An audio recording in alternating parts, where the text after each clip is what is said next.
Bueno, mis hermanos, hemos venido mirando, algunos no sé si no han venido ni jueves ni viernes, pero hemos estado hablando de un estudio acerca del tabernáculo. Hoy vamos a mirar, si el hermano de allá me van a ayudar, ¿no? Están bien sentaditos allá. La fuente es el segundo mueble, ¿es correcto? Hemos mirado el atrio, la puerta del atrio. Miramos anoche el altar de bronce del holocausto. Y estamos en el segundo mueble que estaba en el atrio, que es la fuente de bronce. Dice la palabra de Dios: y habló más Jehová a Moisés diciendo: harás también una fuente de metal con sus bases de metal para lavar, y has de poner entre el tabernáculo de testimonio y el altar, y pondrás en ella agua. Ese mueble estaba ubicado en línea recta con el altar del holocausto y la fuente de bronce.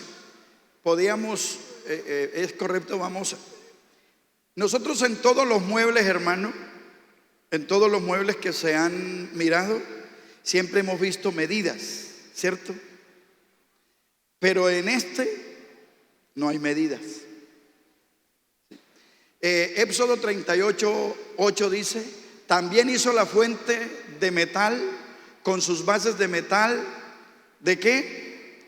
De los espejos, de las que velaban. Otra versión dice: de los espejos de las mujeres que velaban a la puerta del tabernáculo de reunión. Mujeres, ustedes aquí en este mueble tienen todo el crédito. Todo el crédito, porque las mujeres fueron las que depositaron todos sus espejos. No todas las mujeres, dice que de las que velaban, porque todas no velan. Hay algunas que no se meten en la presencia del Señor, pero dice que las que velaban, yo creo que eran bastantes. Porque dice que con los espejos que ellas tenían, y de pronto miramos algunos textos aquí y referimos algo acerca de lo que estas mujeres hicieron. Las medidas que tenía la fuente no están especificadas en la Biblia. Tampoco hay información acerca del peso o la profundidad de la fuente. Los materiales: bronce puro. Ubicación: la fuente estaba entre el altar de bronce y la puerta del lugar santísimo. No tenía medidas. Ya hemos mirado el texto que están ubicados allí, y ya hemos visto, hermanos, con abundante evidencia cómo el bronce es un tipo del juicio de Dios contra el pecado. Lo hemos observado a lo largo y ancho del atrio, en las estacas que sostienen las cuerdas, como en la base de cada columna, cubriendo el altar del holocausto. Además, todos los utensilios del altar fueron hechos también de bronce, lo mismo que aquella serpiente colocada en lo alto de una asta, anunciando y prefigurando el juicio contra el pecado que sería efectuado en la cruz del Calvario. Cuando vio el sacerdote y se paró junto a la fuente de bronce para lavar sus manos y sus pies con el agua que allí se contenía, seguramente pudo ver en ella su rostro reflejado con toda claridad ya que esta fuente había sido hecha de los espejos donados por las mujeres que velaban a la puerta del tabernáculo. Vean, mis hermanos, cuando el sacerdote, el altar de bronce estaba solamente reflejado para el pecador. Eso nos habla de que la persona tenía que venir, traer un sacrificio, hacer un sacrificio para ser perdonado. Pero la fuente era exclusivamente para los sacerdotes. Entonces, cuando el sacerdote terminaba de hacer un sacrificio, él tenía que pasar a la fuente para lavarse, para limpiarse. Porque la palabra de Dios dice que si el sacerdote no se limpiaba, cuando iba a entrar al lugar que después de este mueble sigue ya el lugar santo, que solo podía entrar los sacerdotes, al atrio y hasta el altar de bronce podía entrar el pecador, pero a la fuente de bronce la podían mirar. Aún no se le había dado la orden para que se limpiaran, pero para que el sacerdote pudiera entrar al lugar santo, él debía de limpiarse. Entonces, cuando el sacerdote llegaba y se miraba, él comenzaba a mirar dónde tenía sangre. Él tenía que lavarse las manos, lavarse los pies. Si el vestido había tomado sangre, tenía que limpiarse. Entonces, como esa fuente estaba hecha de espejos, y el agua también refleja, ¿cierto? Pero como era hecha de puros espejos, el espejo, hermano, ¿usted sabe por qué el espejo refleja? ¿Usted sabe de qué está cubierto el espejo por detrás? De bronce. O sea, lo que tiene el espejo en la parte de atrás es bronce. Por eso usted se puede mirar fácilmente. Entonces, cuando el sacerdote llegaba y esa fuente estaba allí para él mirarse, él comenzaba a mirarse toda la suciedad que tenía y tenía que lavarse bien, tenía que limpiarse, hermano. Dice Hebreos capítulo 4, el verso 12 y 13, no sé si lo podemos mirar allí. Hebreos, el capítulo 4, el verso 12 y 13. Mientras sale allá, yo lo leo aquí. Porque la palabra de Dios es viva y eficaz, y más cortante que toda espada de dos filos, que penetra hasta partir el alma y el espíritu y las coyunturas y los tuétanos, y discierne los pensamientos y las intenciones del corazón. Y no hay cosas creadas que no sean manifiestas en su presencia. Antes bien, todas las cosas están desnudas y abiertas a los ojos de aquel a quien tenemos que dar cuenta.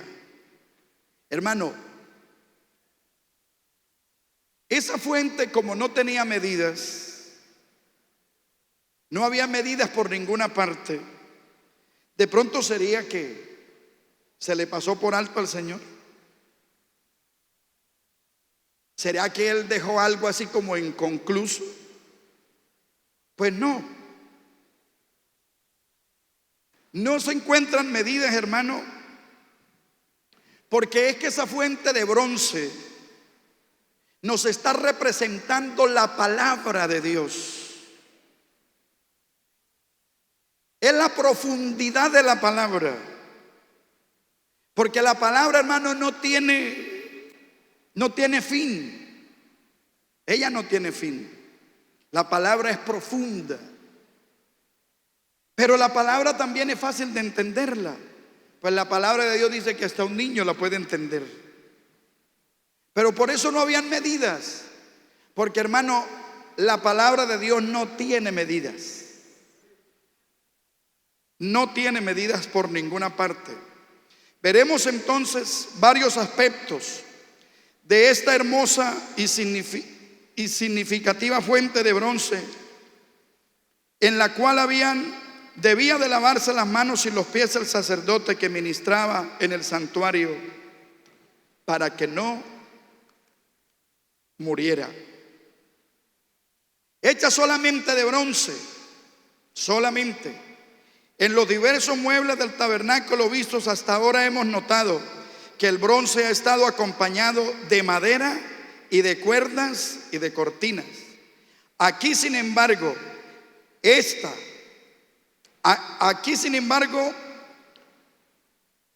en el bronce está el bronce completamente solo. No hay ninguna mezcla con él. No hay nada que la acompañe. Es una pieza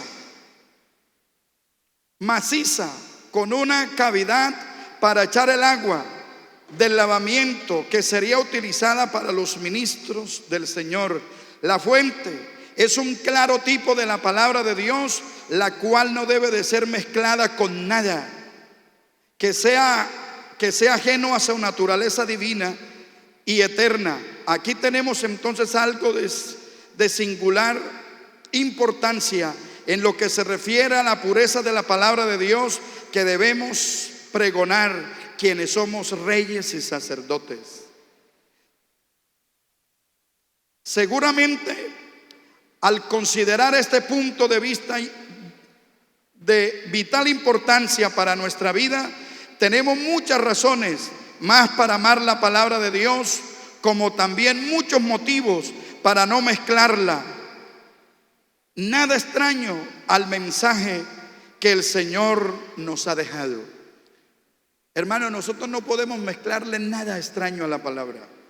Dice la palabra de Dios en Deuteronomios, el capítulo 4 y el verso 2, y el capítulo 12, el verso 32, dice: no añadirás a la palabra que yo os he mandado, ni disminuiréis de ella, para que guardes los mandamientos de Jehová vuestro Dios, que yo os ordeno. Cuidarás de hacer todo lo que yo te mando. No añadirás a ello, ni de ello le quitarás. Usted no le puede añadir nada a la palabra, pero tampoco le puede quitar. ¿Sí? Y por aquí en Proverbios, el capítulo 30, el verso 5 y 6, dice que Agur, el hijo de Jaque, también mostró un especial celo por la palabra del Señor y recomienda que no se añada nada al mensaje divino. Y dice: toda palabra de Dios es limpia. Él es escudo a los que en él esperan. No añadas a su palabra para que no te reprenda y seas hallado mentiroso. No le añada nada a la palabra, nada, ni tampoco le quite. Nosotros siempre, a veces citamos un texto que no sé dónde está, pero nosotros decimos, cuando le estamos hablando a alguien, y nosotros decimos: la palabra de Dios dice, ayúdate que yo te ayudaré. ¿Usted alguna vez lo ha dicho? ¿Sí? ¿Y dónde estará ese texto? Yo no lo he encontrado. A veces queremos añadirle cosas que no tiene la palabra. Tampoco le podemos quitar a la palabra. Con relación a la pureza de la palabra de Dios, tal vez uno de los pasajes más significativos al respecto es el que hallamos en Apocalipsis, el capítulo 22. Vamos a mirarlo allá, capítulo 22, el verso 18 y 19, puesto que está justamente al cierre de todas las profecías o revelaciones tocante a los eventos del porvenir. Esto, hermano, ya estaba como finalizando todo. Dice: yo testifico a todo aquel que oye las palabras de esta profecía, de este libro, si alguno añadiere a estas cosas, Dios traerá sobre él las plagas que están escritas en este libro. Y si alguno quitare de las palabras de este libro, de esta profecía, Dios quitará su parte del libro de la vida y de la santa ciudad y de las cosas que están escritas en este libro. Así que, hermanos, No podemos nosotros ni añadirle ni quitarle nada. Por tal motivo es que debemos ser no solamente lectores de la palabra, sino obedientes a lo que leemos, y además guardadores fieles de la palabra de Dios. El apóstol Santiago es muy enfático en esta parte y nos da una muy clara idea de lo que debe ser la palabra de Dios en nuestras vidas. Santiago 1, 21 y 22. Vamos a mirarlo allí.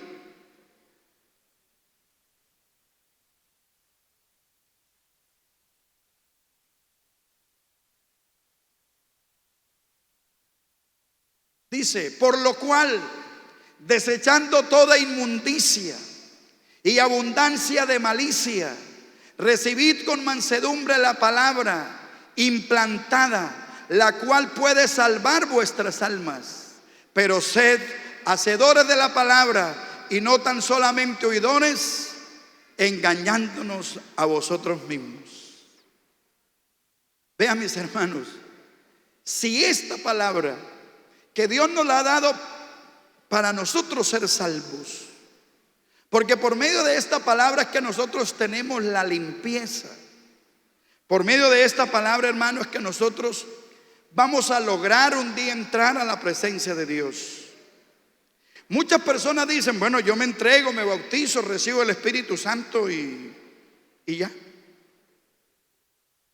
Porque como de pronto hemos malinterpretado un texto que está en Hebreos, el capítulo 1, que dice la palabra de Dios que Él nos escogió en Él desde antes de la fundación del mundo. Y como ya nos escogió, pues yo creo que ya no vamos a necesitar más nada. Pues un día llegamos, nos entregamos, nos bautizamos, recibimos el Espíritu Santo y nos vamos a hacer lo que queramos. ¿Será que es así? ¿Cierto que no? Necesitamos esas cosas. Porque, hermano, cuando Pedro predica la palabra de Dios, cuando toda esa gente que había venido de todas partes al Pentecostés, y en el capítulo 2 de Hechos, y desde el verso 37 en adelante, comienza él a predicar la palabra. Y allí comienza a decir lo que el hombre tiene que hacer. Y todo lo que el hombre tiene que, todas las cosas que hay que hacer para ser salvos. Porque, hermano, si usted comienza una carrera, pues tiene que hacer lo que le digan, ¿cierto? Tiene que hacer lo que le digan y cumplir todas las cosas. Pues para usted ser salvo, también debe de cumplir todo lo que está escrito en esta palabra. Porque, hermano, si no la cumplimos, si no somos hacedores, como dice allí la palabra, hermano, grave. Dice: y al oír esto se compungeron de corazón y dijeron a Pedro y a los otros apóstoles: varones hermanos, ¿qué haremos? Pues Pedro había predicado, hermano. Si usted lee los textos anteriores, usted va a encontrar, si usted lo lee desde el capítulo 1, usted va a encontrar, hermano, que en el Pentecostés había gente de todas partes. Pardos, medos, elamitas de Mesopotamia, de África, de Asia, Panfilia, de todas partes se habían reunido, hermano. Se habían reunido porque había un evento, había una fiesta, había una actividad que ellos, yo creo que a cada momento que se hacía, ellos venían. Porque, hermano, cuando nosotros nos invitan de pronto a los eventos, a veces hasta nos gusta venir. Porque a veces nosotros somos creyentes solo de eventos. Pero la palabra de Dios en esos primeros versos dice que vinieron gente de todas partes, pero dice que eran religiosos. Religiosos. A veces la religión nos trata como de unir. Vamos allá a ver qué nos van a decir. Vamos de pronto a pedir de pronto perdón por algo que hemos hecho. Y ellos se reunieron para de pronto tener un encuentro, algún momento con Dios. Hoy en día las religiones, hermanos, tienen eventos, y de pronto la religión tradicional que nosotros conocemos tienen de pronto semanas o días especiales para santificarse. Pero yo no sé dónde está la santificación, porque la mal llamada Semana Santa no es sino para parrandear, ¿cierto? Porque eso es lo que uno ve.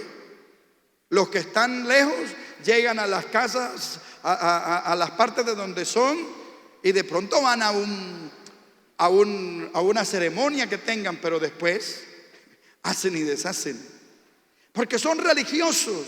Pero hermano, la palabra de Dios dice, ahí en lo que estábamos leyendo, después que Pedro les predicó la palabra, dice que ellos se compujeron de corazón.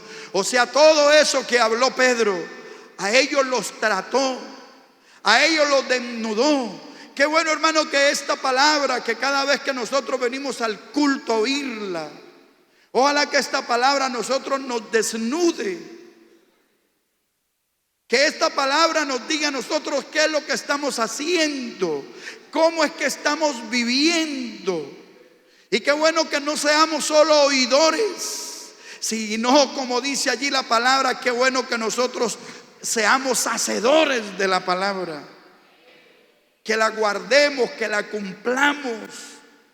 Porque, hermano, esta palabra es la que a nosotros nos da vida eterna. Esta es la que nos va a llevar, hermano, a estar un día en la presencia del Señor. Y yo espero que cada uno de los que estemos aquí, si el Señor viniera en este momento, ¿qué pasaría?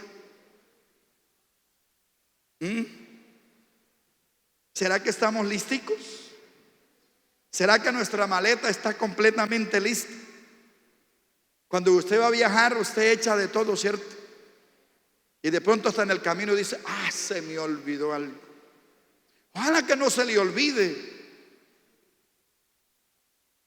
Mantenerse bien limpio en la palabra, para que cuando llegue este momento, hermano, de salir al encuentro con el Señor, estemos preparados.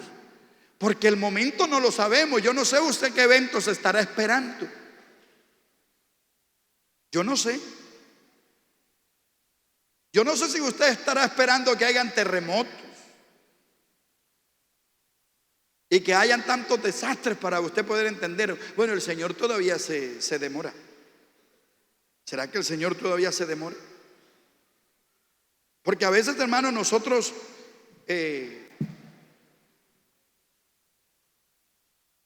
estamos de pronto diciendo, yo creo que el Señor no va a llegar tan pronto, nada.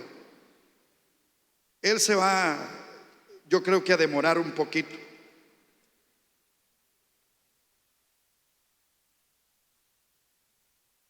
Yo quisiera leer por aquí un texto, a ver si lo encuentro.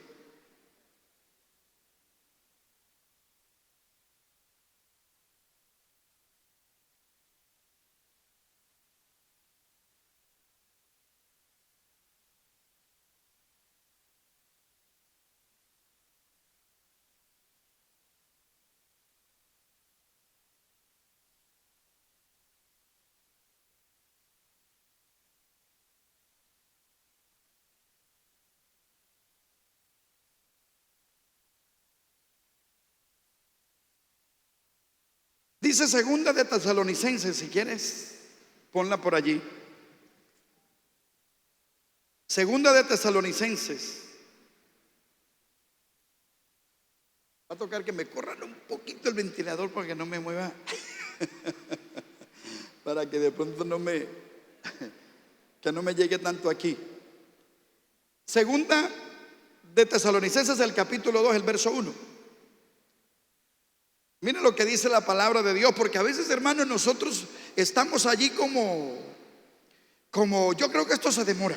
¿Ustedes sí creen que de pronto la venida del Señor se demora o no? ¿O ustedes la están esperando ya?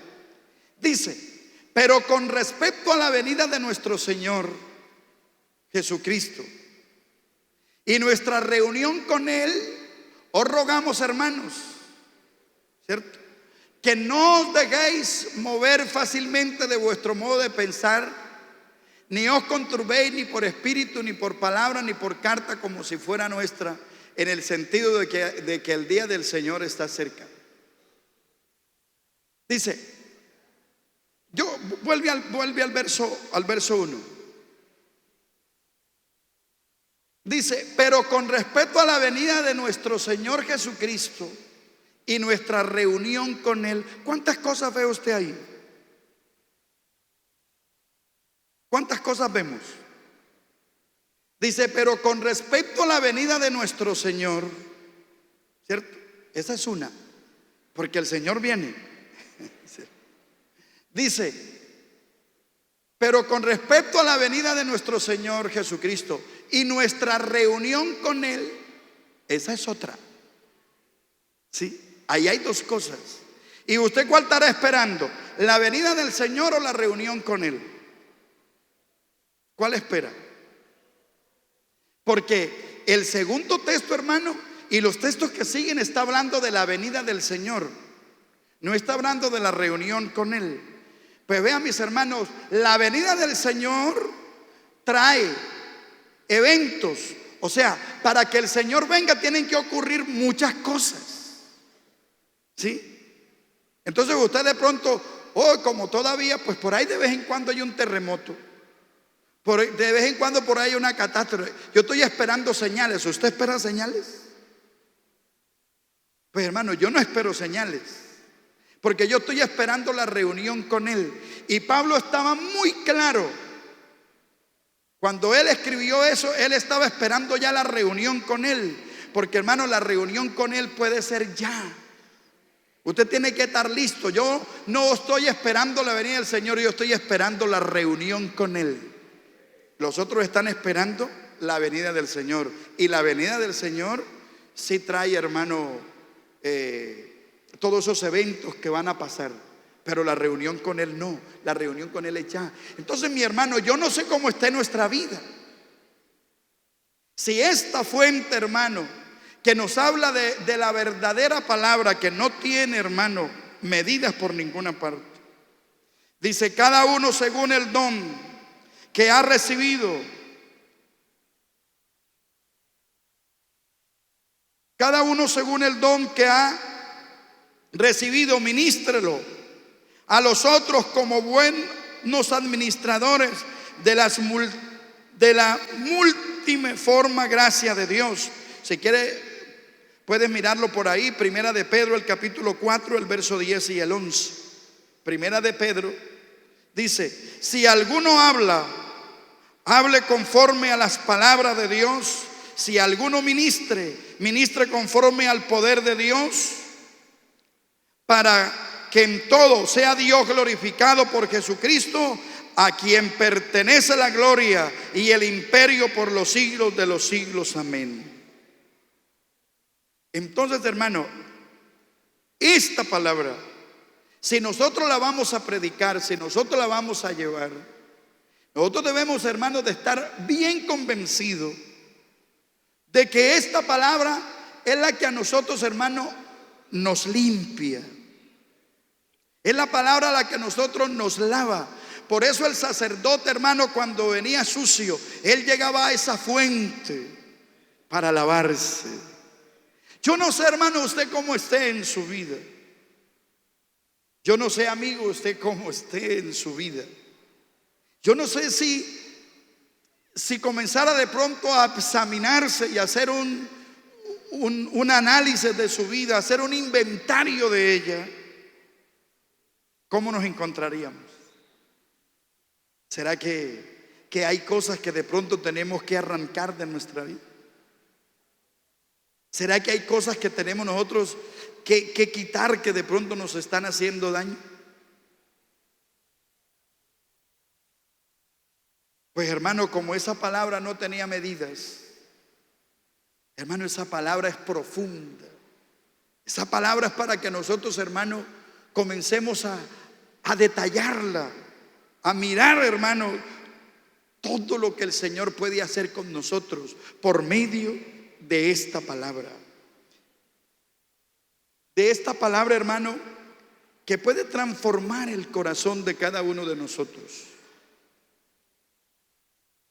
Esta palabra, hermano, que no podemos nosotros despreciarla por nada. A veces, hermano, nuestra vida cristiana nos parece como tan sencilla. A veces tomamos nuestra vida cristiana como, de pronto, como un juego. No, yo voy a ir, voy a mirar. Pero, hermano, yo espero que cuando Dios trate con nuestra vida totalmente, nosotros a Él le seamos fieles. Pero hay momentos, hermano, que vienen en nuestra vida de debilidades, y de pronto a veces comenzamos a mirar tantas dificultades que hay entre nosotros mismos, tantos problemas. Pues de verdad, hermano, que yo el viernes creo que decía que para nosotros no tener de pronto dificultades en nuestra vida cristiana, nosotros debemos de mirarlo a Él, de mirarlo solo a Él. Mírenme a mí todos los términos de la tierra para que sean salvos, ¿cierto? Pero Pablo, hermanos, Pablo dice una palabra que yo no sería capaz de decirla. Él dice: mírenme a mí, así como yo sigo a Cristo. Entonces, hermano, nosotros no debemos de escondernos, nosotros debemos de presentarnos ante la gente y que nos vean, que puedan decir verdaderamente: este sí tiene una palabra bien fundamentada, sí tiene una palabra de verdad en el corazón. Vea, por allá había lo miré de pronto por allí en el internet, y dice que había un muchacho que dijo: no vuelvo más a la iglesia. Y se acercó al que lo dirigía, a su ministro, diciéndole que él se iba. Y él le preguntó por qué. Y él le dijo: no, es que de verdad ya en la iglesia he encontrado muchas dificultades, muchos problemas. Eso, el uno pelea por aquí, el otro pelea por allá. Uno fía y no paga, y otro hace esto y hace lo otro. Yo voy y llego al culto y encuentro que unos corren por un lado, otros corren para el otro lado. Ni siquiera a veces hay tranquilidad. Y él le dijo: bueno, yo te voy a decir algo. Y dice: te voy a dar un vaso lleno de agua. Y se lo llenó hasta arriba, bien llenito. Ya le falta un poquito. Y se lo puso en una bandejita y le dijo: date una vuelta por aquí, por todo el salón, por todito el salón, pero no me vas a derramar ni una gota de agua. Y dice que él cogió el agua, la bandejita, y él caminaba y miraba. No comenzó a mirar para ningún otro lado, sino a mirar, caminaba. Y cuando él terminó de dar toda la vuelta, llegó y le dijo: ya hice lo que usted me dijo. Dijo: ¿se te derramó agua? Dijo: no. Dijo: ¿por qué? Dijo: porque fui muy cuidadoso y solamente comencé a mirar, a mirar. Él le dijo: eso es lo que nosotros tenemos que hacer. Esa mirada que estamos haciendo, la estamos mirando solo a Cristo. Porque, hermano, la palabra de Dios dice que Él no tiene ningún problema, ningún pecado. Tentado en todo según nuestra semejanza, pero sin pecado, ¿cierto? Entonces miremoslo a Él, porque a Él no le vamos a encontrar problema. Pero cuando nosotros desviamos nuestras miradas, hermano, a nosotros se nos vuelve un problema. Se nos vuelve un problema muy grande, porque nosotros vamos a encontrar, hermano, problemas por todas partes. Esta palabra, hermano, que Dios nos la ha dado para que nosotros, hermano, la prediquemos, la vivamos, la enseñemos. Porque hermano, esto es lo que Dios quiere, que nosotros vivamos esta palabra, que prediquemos esta palabra para que nosotros podamos alcanzar la salvación. Sabe, hermano, que por allí había un hombre que usted lo ha leído, el Salmo número 51, vamos a mirarlo. El Salmo número 51 está hablando de David. Había cometido pecado, tenía problemas David, pero él en esa palabra del Salmo número 51 dice: ten piedad de mí, oh Dios, conforme a tu misericordia, conforme a la multitud de tus piedades, borra mis rebeliones. Eso lo está exclamando David. De pronto él se sentía con algún problema de pecado, pues sí lo tenía. Dice: lávame más y más de mi maldad y límpiame de mi pecado. Si los sacerdotes tenían que venir a limpiarse en esa fuente para poder entrar al lugar santo, hermano, ¿qué necesitaremos nosotros para poder entrar al lugar santo y después poder entrar hasta el lugar santísimo? Pues hermano, la palabra de Dios dice que nosotros somos ¿qué? Reyes y sacerdotes, ¿cierto? ¿Es usted un rey? ¿Es usted un sacerdote? Eso es lo que dice la palabra de Dios de nosotros. Entonces el sacerdote era el único que tenía la oportunidad de ir a la fuente para limpiarse. Pues hermano, nosotros somos sacerdotes que también tenemos que ir a la fuente para limpiarnos. Y David tenía su problema, tenía su pecado. En uno de los salmos que tiene David dice: desde que callé se han consumido mis huesos, hay un gemir en mi alma noche y día, mis huesos están reventando. Pero él en este salmo vuelve al arrepentimiento, porque reconozco mis rebeliones y mi pecado está siempre delante de mí. Contra ti solo he pecado, he hecho lo malo delante de tus ojos, para que sea reconocido justo en tu palabra y tenido por puro en tu santo juicio. Y dice: he aquí, en maldad he sido formado y en pecado me concibió mi madre. Él de pronto quiso, con ese versículo, de pronto como hacer lo que nosotros siempre hacemos, buscar una excusa. Porque a veces buscamos excusas, ¿verdad? Cuando Adán pecó, él buscó su excusa, ¿verdad? ¿Qué dijo él? Cuando el Señor se lo encuentra por allá desnudo y tapándose con unas hojas de higuera, y la voz comienza a salir de Dios y llamarlo: Adán, ¿dónde estás? ¿Sería que Dios no sabía dónde estaba? Él sí sabía. Pero a veces Él quiere, hermano, que nosotros reconozcamos nuestras culpas y se las digamos. Ay, Señor, es que te oí y tuve miedo y me escondí. ¿Y por qué te escondes? ¿Será que comiste del árbol que yo te dije que no comieras? Claro que sí. Entonces, ¿qué dijo él? La señora que me diste, ¿cierto? Porque sacamos excusas.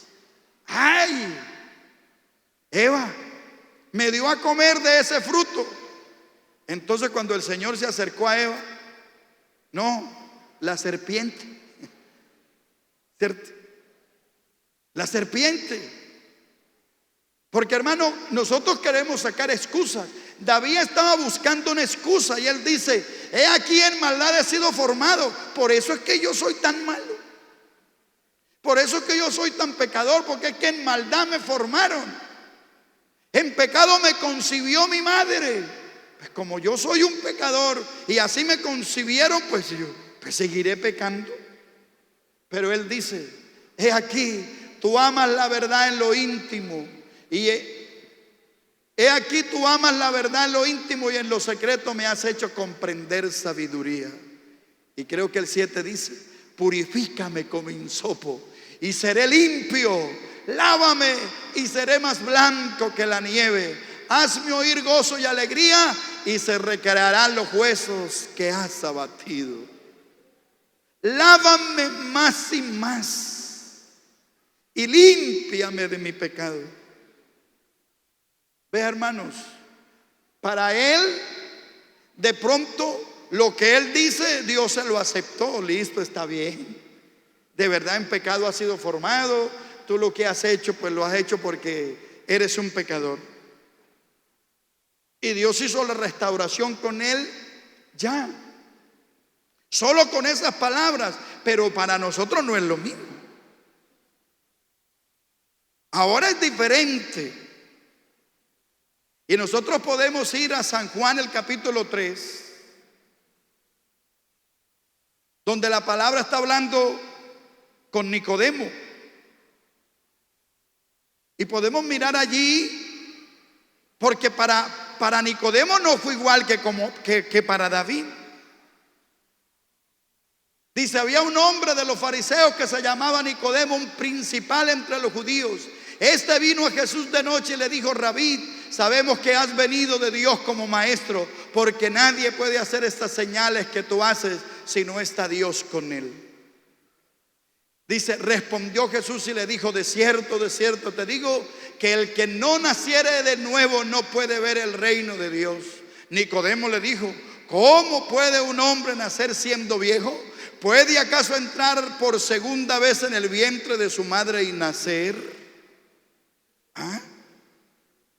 De pronto Nicodemo no entendió. Tengo que volver a nacer. Tengo que volverme a meter en el vientre. Y yo le digo algo: si nosotros pudiéramos volver al vientre de nuestra madre y volver a nacer, nosotros volveríamos a ser y a nacer pecadores y a hacer la maldad. Pero el Señor le dijo lo que dice, y respondió Jesús: de cierto te digo, el que no naciere de agua y del Espíritu no puede entrar en el reino de Dios. Lo que es nacido de la carne, carne es, y lo que es nacido del Espíritu, Espíritu es. No te maravilles de que te dije: es necesario nacer de nuevo. El viento sopla de donde quiere y oye su sonido, mas ni sabe de dónde viene ni a dónde va. Así es todo aquel que es nacido del Espíritu. Entonces, hermano, para usted, ¿qué es nacer de nuevo? Algunos siempre de pronto han enseñado que es bautizarnos. Pero no, hermano, ahí no está hablando nada del bautismo. El Señor Jesús le estaba diciendo a Nicodemo que él tenía que nacer por medio de la palabra. Nosotros tenemos que ser renacidos, hermano, por esta palabra, por medio de la palabra.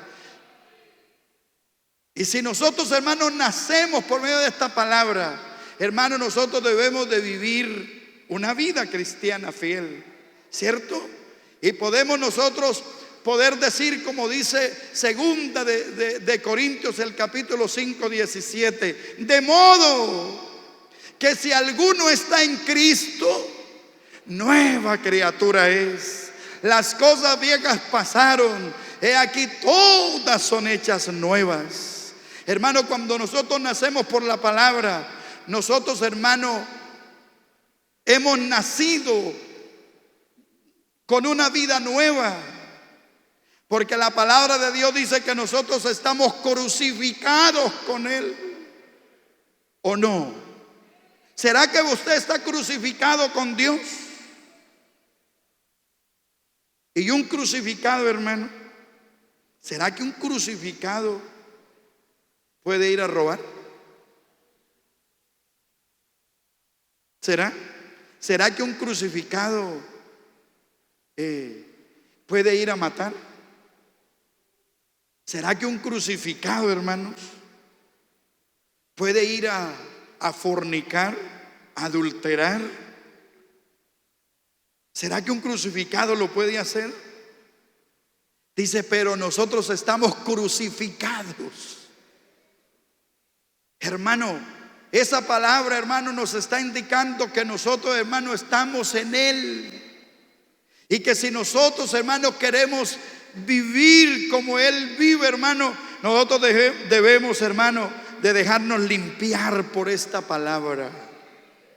Que esta palabra haga una regeneración total en nuestra vida, de una limpieza total. Porque, hermano, por medio de la palabra es que nosotros encontramos nuestra salvación. El Señor le dijo: Nicodemo, tienes que nacer por la palabra. Y cuando nosotros nacemos por la palabra, hermanos, nosotros somos nuevas criaturas. Todo lo viejo queda atrás. Ahora tenemos que ser diferentes, pero se nos quedan algunas cositas, ¿cierto? Se nos quedan algunas cosas. Y queremos hacer muchas cosas. Pues, hermano, como yo decía en una de estas enseñanzas, el evangelio no es un centro de prohibiciones. Aquí nosotros no estamos para prohibir nada. Pero, hermanos, está bien que no debemos de prohibirlo, ni estamos para estar prohibiendo. Pero, hermano, la palabra del Señor sí nos indica que si yo quiero entrar al lugar santo, yo debo de estar totalmente limpio.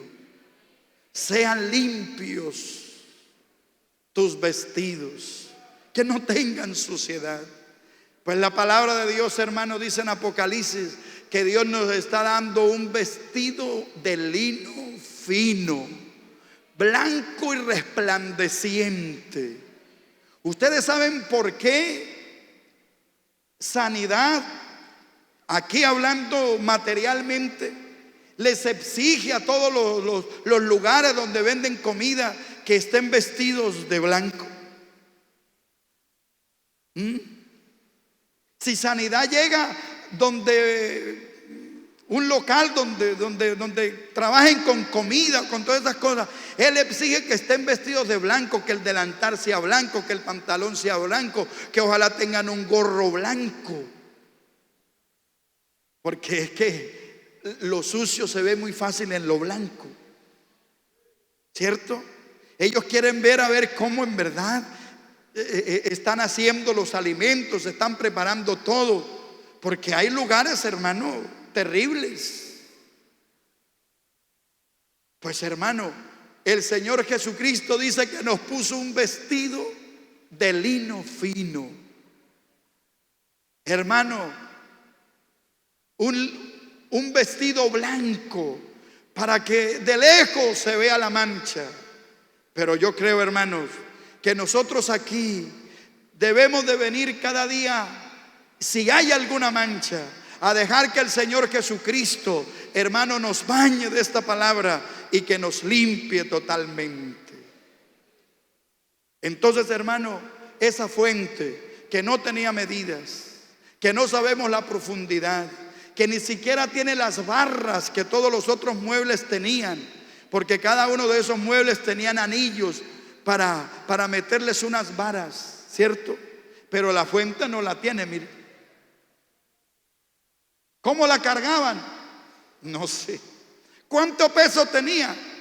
No sé. El agua la botaban todos los días, en la tarde la botaban. Después de haber hecho los sacrificios y de haberse limpiado, el agua en la tarde la botaban. Y al otro día volvían a llenarla con agua limpia. Pero no tenía, vea, no había dónde agarrarla. No sé cómo la llevaban. No sé cuál sería. Mañana, hermano, de pronto vamos a tocar un poquitico para qué servían las varas. Algún hermano me preguntaba, hermano, ¿y para qué las varas? Pero mañana vamos a hablar un poquito de eso, porque vamos a mirar otros muebles.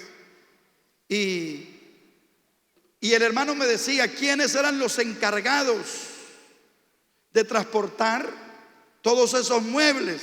Entonces mañana les voy a citar un texto para que de pronto toda la congregación que pueda venir mañana, que creo que es más que la que está esta noche, de pronto también pueda entender un poquito. Yo quiero dejar hasta aquí la fuente y quisiera, hermano, de pronto hablar un poquito. Vamos a la segunda imagen. vamos a dejar la puerta del atrio y hablamos mañana un poquito. Sigue a la siguiente, porque creo que esas cortinas, hermanos, las pusieron después de esto, ¿sí? Aquí nosotros estamos mirando las tablas de madera y los travesaños de lo que era el tabernáculo, donde estaba, hermano, puestas.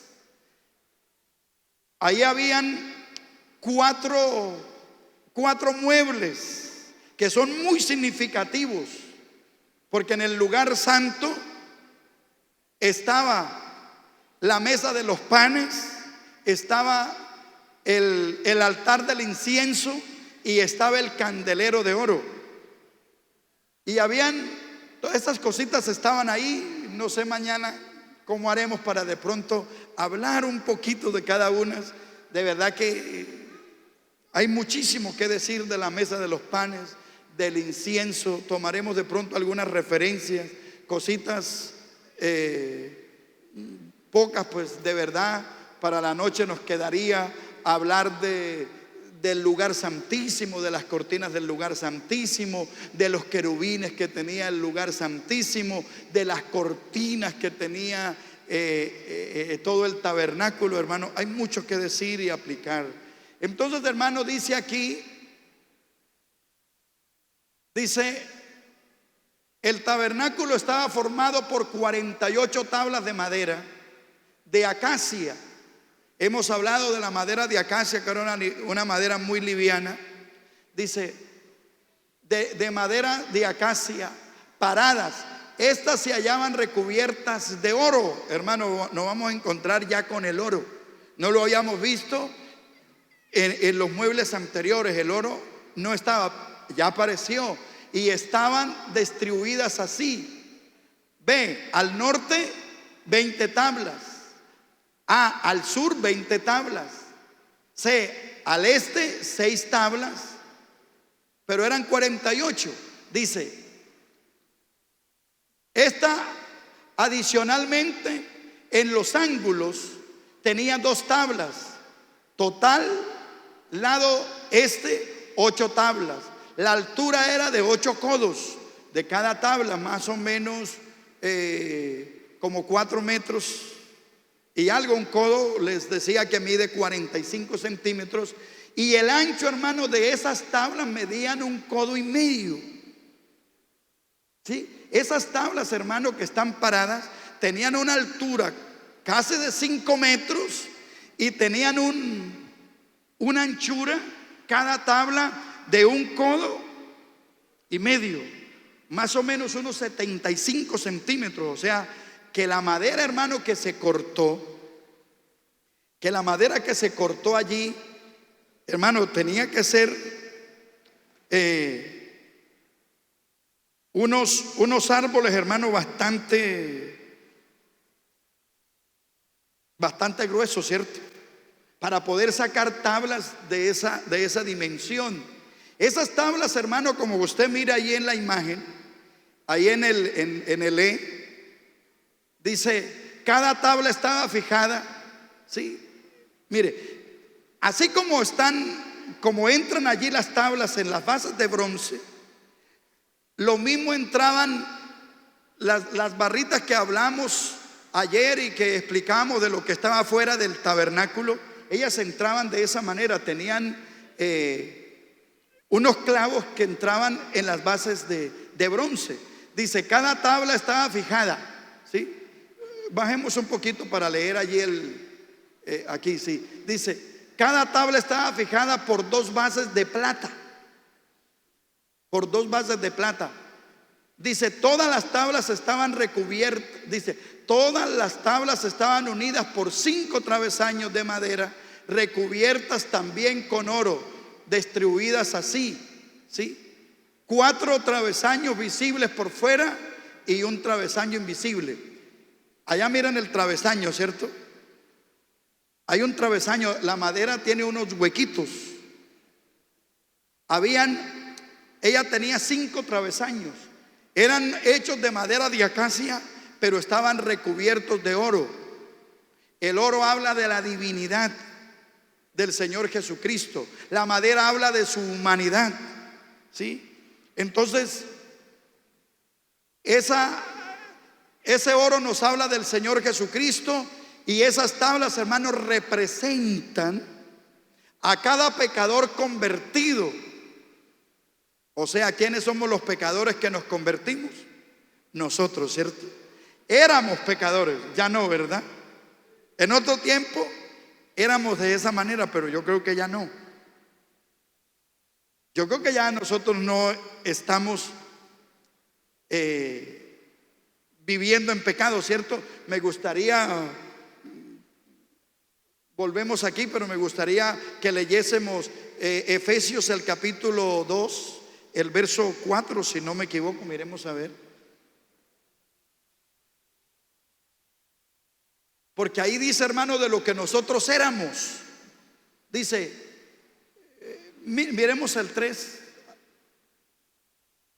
el verso 3, a ver qué dice. O leemos ahí, yo creo que ahí está. Dice, bueno, vamos a leer el 3. Entre los cuales también todos nosotros vivimos en otro tiempo. Así. Nosotros vivíamos en otro tiempo, ¿cierto? Entre los cuales también todos nosotros vivíamos en otro tiempo. En los deseos ¿de qué? De nuestra carne. Haciendo la voluntad de la carne y de los pensamientos. Y éramos por naturaleza hijos de ira, lo mismo que los demás, ¿cierto? Pero el verso 4, pero Dios, que es rico en misericordia, por su gran amor con que nos amó, aún estando nosotros muertos en pecados, nos dio vida juntamente con Cristo. Por gracia sois salvos.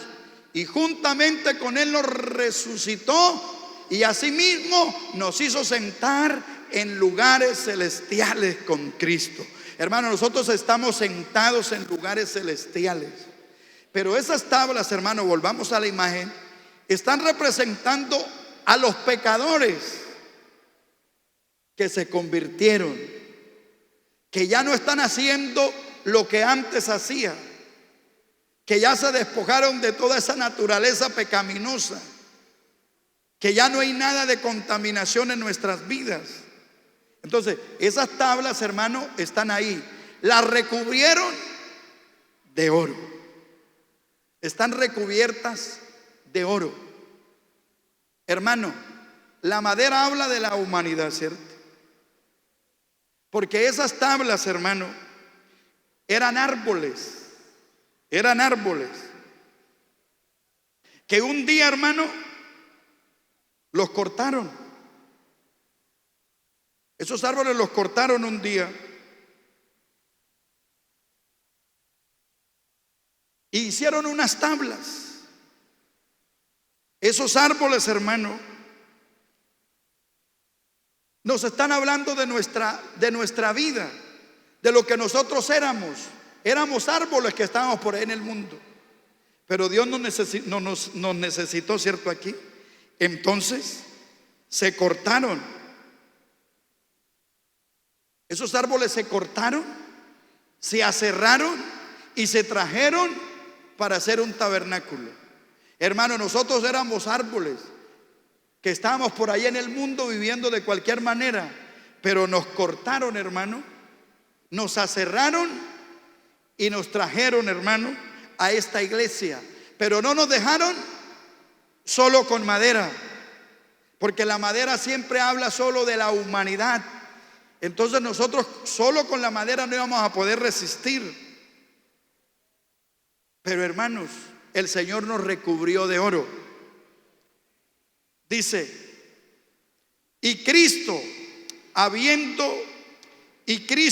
con Cristo hicieron lo mismo, exactamente, que con esos árboles que fueron cortados y arrancados. Mire lo que dice la palabra: de la cárcel y del juicio fue quitado, y su generación, ¿quién la contará? Porque cortado fui de la tierra de los vivientes, por la rebelión de mi pueblo fui herido. Cristo, hermano, dijo: si en el árbol verde hacen esto, ¿qué no harán en el seco? Si a Jesucristo, hermanos, lo cogieron e hicieron con él todo lo que usted sabe, lo mataron, lo llevaron a una cruz. Dice, si con él hicieron eso, si con el árbol verde hicieron eso, ¿qué no nos harán a nosotros? Por eso, hermano, nosotros no debemos de despegarnos de Dios.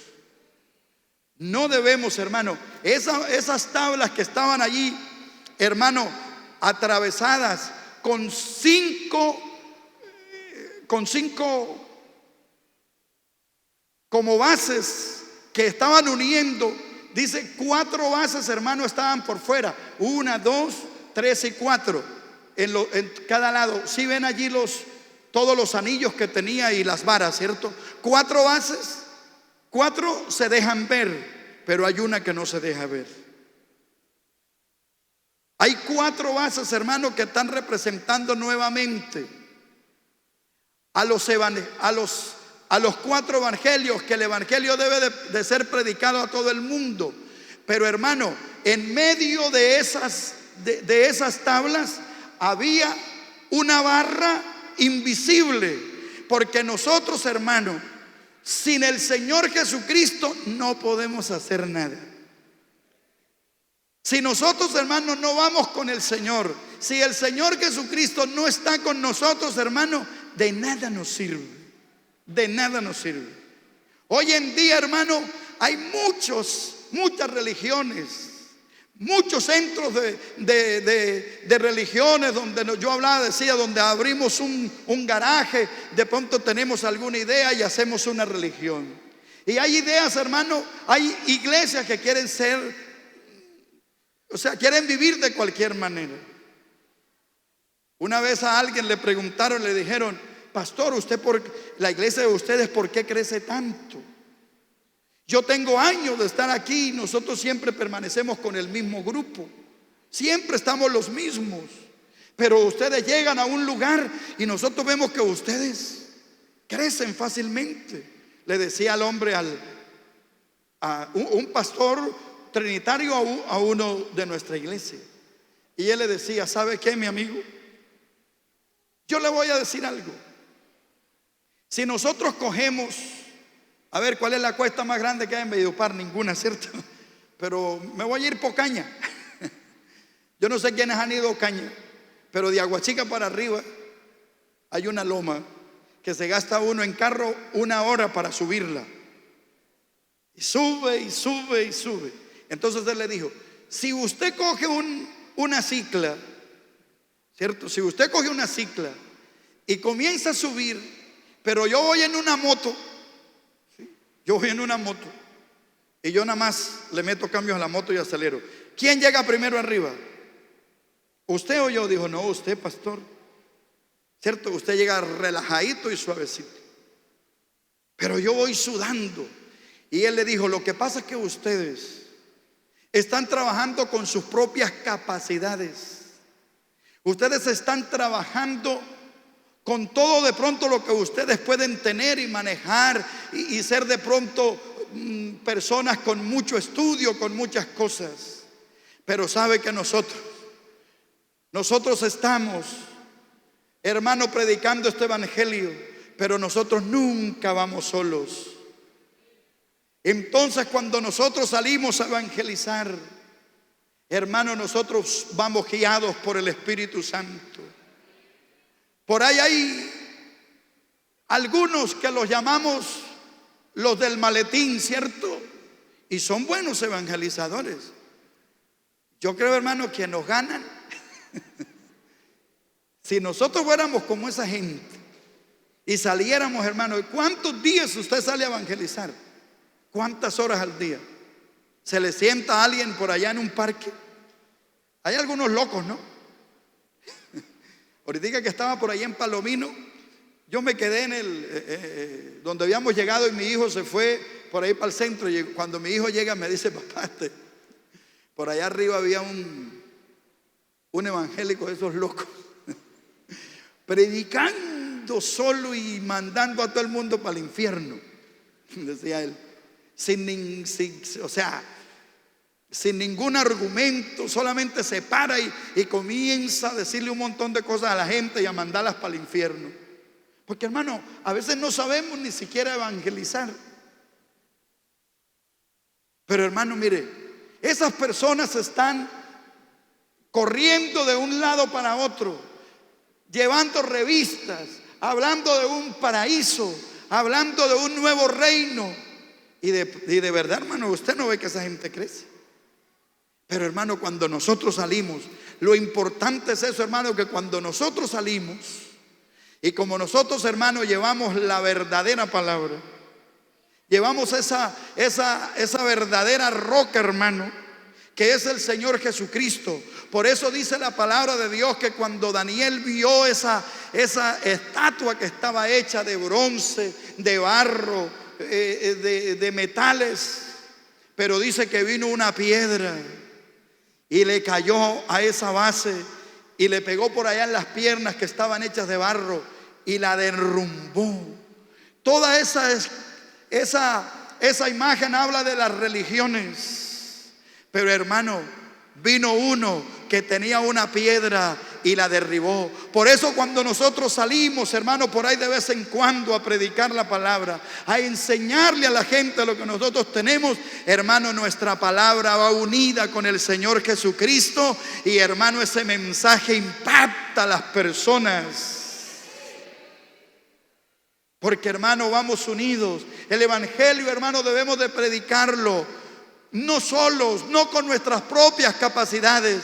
Hermano, ojalá que esa barra invisible que está atravesando, hermano, esos travesaños y que está uniendo esas tablas, hermano, ojalá que esté en nosotros.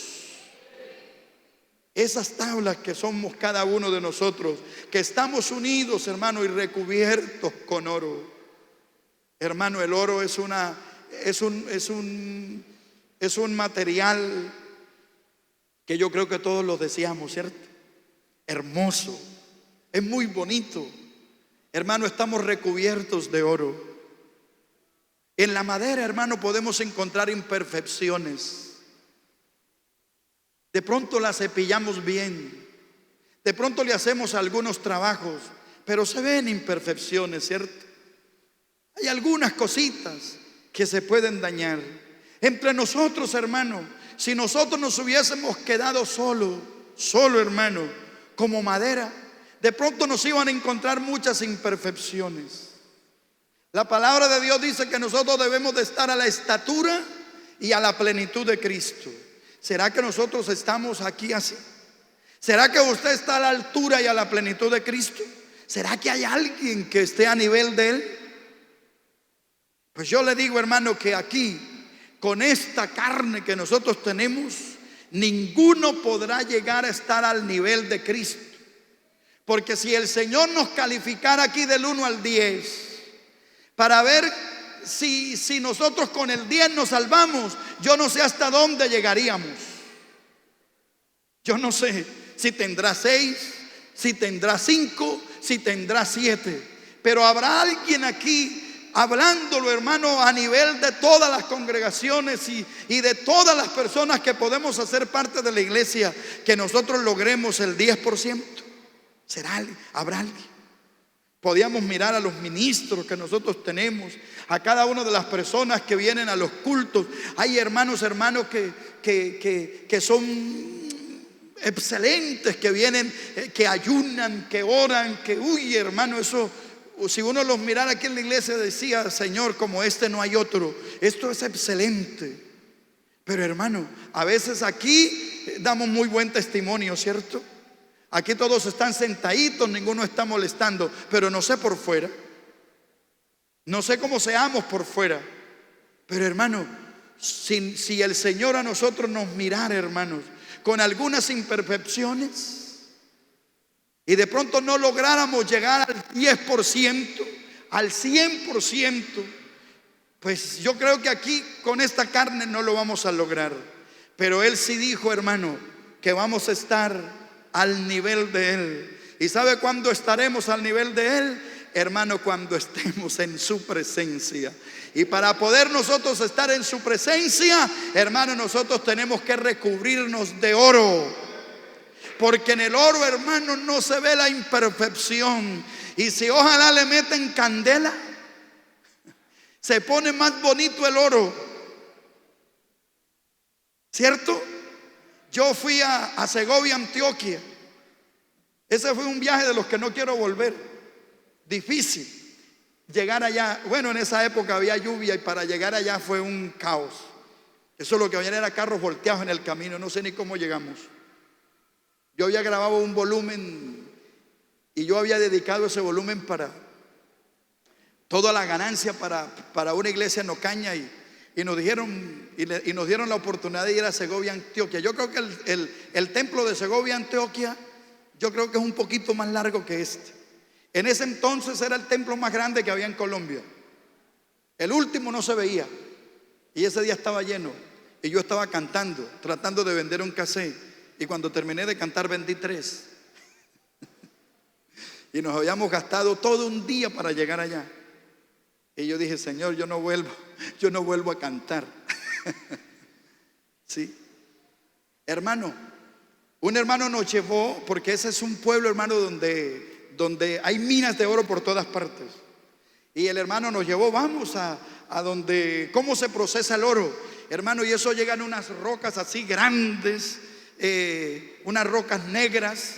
Son sacos, hermano, las depositan en una paila. Ahí las tiran, hermano, esos sacos, varios sacos. Hay unas bolas de hierro, hermano, que comienzan a dar vueltas. Eso comienza a dar vueltas y comienzan a triturar todas esas rocas. Y después que toda esa roca está triturada, entonces comienzan a echarle agua.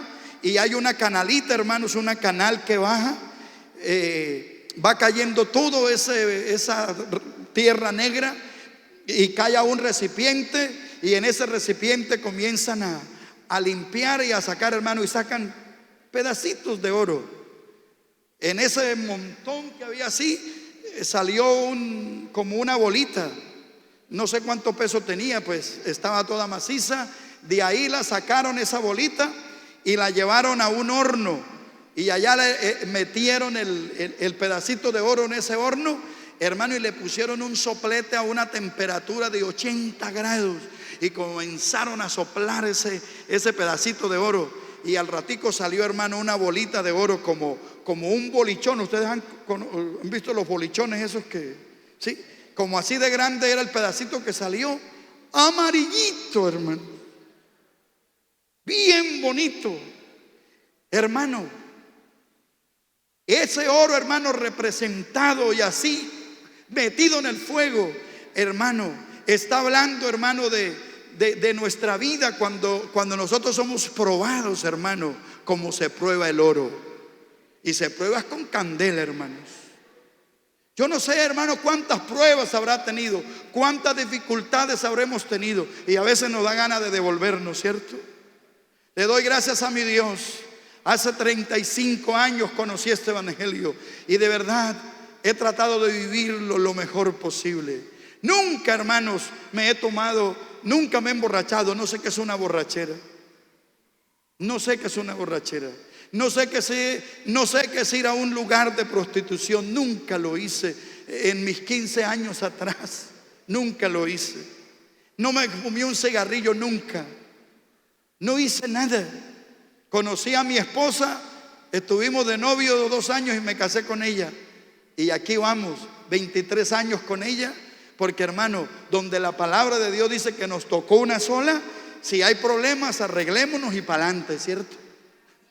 A veces, hermano, hemos tenido tantas dificultades, pero, hermano, si nosotros nos dejáramos, hermano, introducir esas barras que significa Jesucristo, uniéndonos a nosotros como una iglesia, hermano, que Él compró a precio de sangre, y que estamos nosotros recubiertos, hermano, de ese oro que da una luz increíble, hermano. Si nosotros estamos recubiertos de ese oro, no se nos van a ver las imperfecciones. Entonces aquí entre nosotros no vamos a decir, ay, mire, fulanito de tal, que se ve como buen creyente, pero es muy regular. Hermanos, recubiertos con oro, no vamos a ver ninguna imperfección. todos nos vamos a ver igualitos.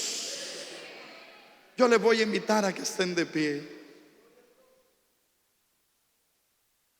Hermanos, si esas tablas representaban la vida tuya,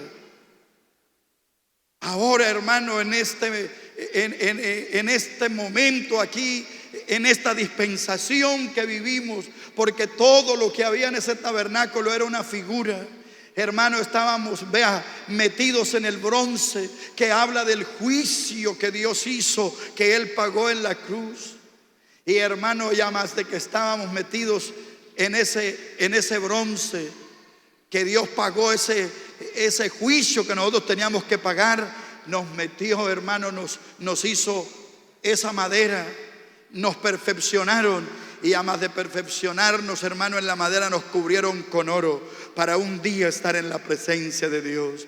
Hermano, mañana miraremos cómo podemos entrar a ese lugar santo, porque allá no había acceso para ninguno. Allá solamente había acceso para que entrara el sacerdote. Nadie podía entrar sino el sacerdote al lugar santo. Y al lugar santísimo solamente el sacerdote entraba. El sumo sacerdote, el más alto, entraba una vez al año llevando sangre ajena.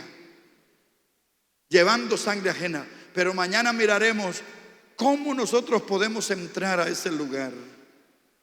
¿Cómo es que tenemos que vivir para nosotros poder entrar a ese lugar?